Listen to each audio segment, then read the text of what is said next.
Assalamualaikum warahmatullahi wabarakatuh. Saya Mary Trisyana Sintayuni Kartika dan rekan saya Alpian Saputra dan Haris Manandar. Kami dari kelompok 9. Di sini, di video kali ini, kami akan menjelaskan materi mengenai jurnalistik, yaitu fungsi dari pers. Nah, pembahasan yang pertama ada sejarah pers Indonesia.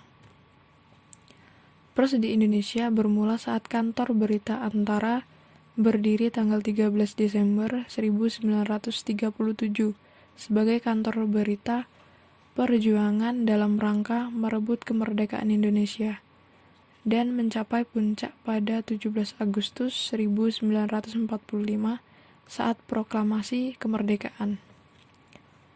Dan yang kedua, itu ada misi pers. Nah, misi media massa atau pers mempunyai misi untuk ikut mencerdaskan masyarakat, menegakkan keadilan, memberantas kebatilan. Setiap melaksanakan tugasnya, pers terikat dengan tata nilai sosial yang berlaku dalam masyarakat. Di kehidupan sosial, masyarakat punya hak untuk mengetahui apapun yang berkaitan dengan hajat hidup mereka. Dengan alasan pers sebagai lembaga kemasyarakatan dituntut untuk mencukupi kebutuhan informasi untuk masyarakatnya. Dan materi yang ketiga akan dijelaskan oleh Alpian Saputra. Pengertian pers. Menurut Kamus Bahasa Indonesia, pers berarti surat kabar dan majalah yang berisi berita, alat cetak untuk mencetak buku atau surat kabar, alat untuk menjepit atau memadatkan orang yang bekerja di bidang persurat kabaran. Menurut Undang-Undang Nomor 40 Tahun 1999 tentang pers adalah lembaga sosial dan wahana komunikasi massa yang melaksanakan kegiatan jurnalistik yang meliputi mencari, memperoleh, memiliki, menyimpan, mengolah, dan menyampaikan informasi baik dalam bentuk tulisan, suara, dan gambar, serta data dan grafik, maupun dalam bentuk lainnya dengan menggunakan media cetak, media elektronik, dan segala jenis saluran yang tersedia.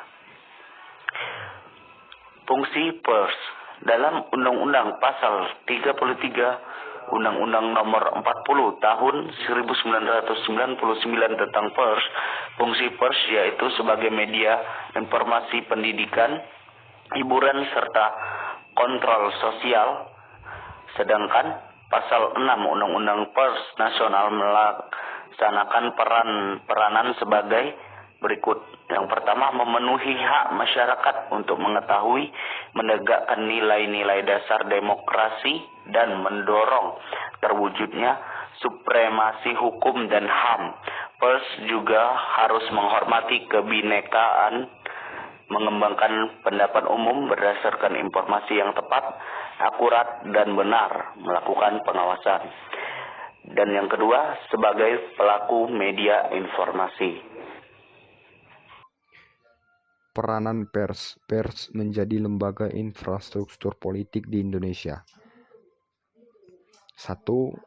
Saluran informasi kepada masyarakat yang memiliki peran dalam dan menyebarluaskan berita secara cepat kepada masyarakat luas.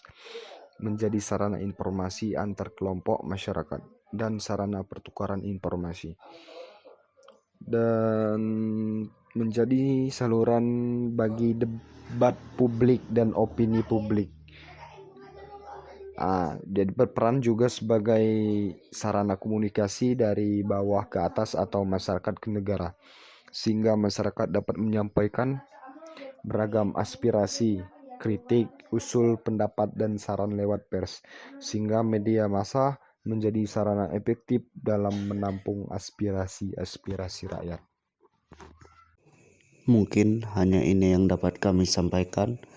Lebih dan kurang saya mohon maaf. Kami akhiri. Wabillahi taufik wal hidayah. Wassalamualaikum warahmatullahi wabarakatuh.